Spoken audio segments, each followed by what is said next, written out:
Morning, everybody. It's Corey. Happy Friday, and I'm really excited to get to share this training with you. So thank you so much for taking the time to watch.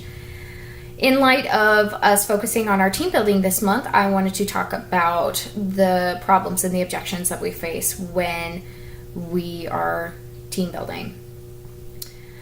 The problem is that we have a tendency when conflicts arise to just run away, and at the first sign of trouble, we're like, okay, see ya. And then you just, you shut the door, you close your eyes, you do whatever, you walk away from the computer. So what we need to realize is that problems are not bad. They are actually an opportunity for us. Not only are they an opportunity for us to grow our business, but they are an opportunity for us to grow the connection that we have with that other person. So when we start to think of problems that way and flip it into a positive thing, then something very magical happens. And we are able to actually go through the problem-solving process instead of just running away at the first sign of trouble. So I'm going to go through some kind of steps on how to problem solve when it comes to team building, and hopefully these will help you out when you're talking to your next potential team member.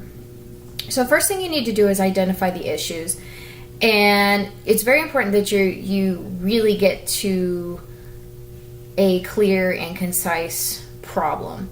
Usually when you're talking to a team member, they're going to be very vague and general when they originally tell you. So I'm going to give an example of, oh, I'm too busy. That is a very, very common problem that comes up. But it's up to you to find out exactly what it is that makes them feel that they are too busy. Are their children, what are their children involved with? What are their hobbies? How is their work schedule? What do they do in their spare time? How much time are they spending on TV? Those kind of things. You need to actually really get down to the heart of what it is that's happening in her life to be able to figure out what the solutions are to that. The next thing you need to do is understand the interests and needs that she has.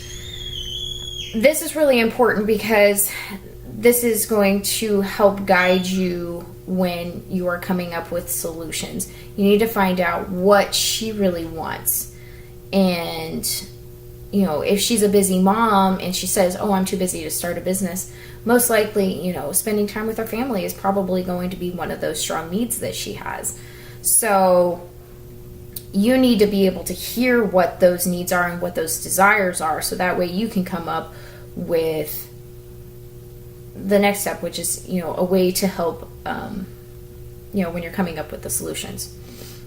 So the next thing you need to do is you need to briefly alleviate those concerns that she has. So, share with you your side of or share with her your side of what you understand about Jamboree. So again, we'll come back to this busy mom. You say, hey, the great thing about having a business is that you get to set your own hours and you can work as little or as much as you want. So, keep it brief, keep it short, but you just want to kind of give her that tool to be able to help her in when we're getting to the point of coming up with a solution. Which is the next step. You want to kind of list the potential outcomes of this particular conversation. One of those solutions could be her joining your team tonight, maybe 6 months from now, maybe her remaining a customer. Any of those things are possible solutions. Then you want to evaluate the pluses and minuses, and this is where you're going to find those needs, and you're going to kind of pull those back into, this part of the solutions is, remind her that, hey, you would really like to have some more time with your kids. So, having a business at home means that you get to have, a little bit extra income, which means you get to work less at your job, and then you can work, or be more at home. So, see how you kind of pull that into those pluses and minuses, because there's going to be both sides to all the solutions. And then lastly, you're going to choose a course of action. And that's what the really, important thing is at that point is, you're asking them, hey, do you want to join my team today? And are you ready to come on this journey with me? And you got to make sure that you do that. You can't just leave them hanging.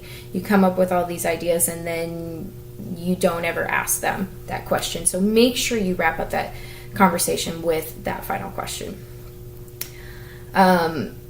Okay, so I went through all that. I encourage you to go check out the opportunity call for fencers in our team files.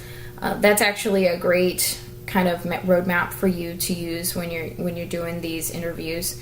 I know it helps me out a lot. So that's all I have for today, and thank you so much for taking the time to listen, and I hope you all enjoy your weekend, and I will see you next week. Bye.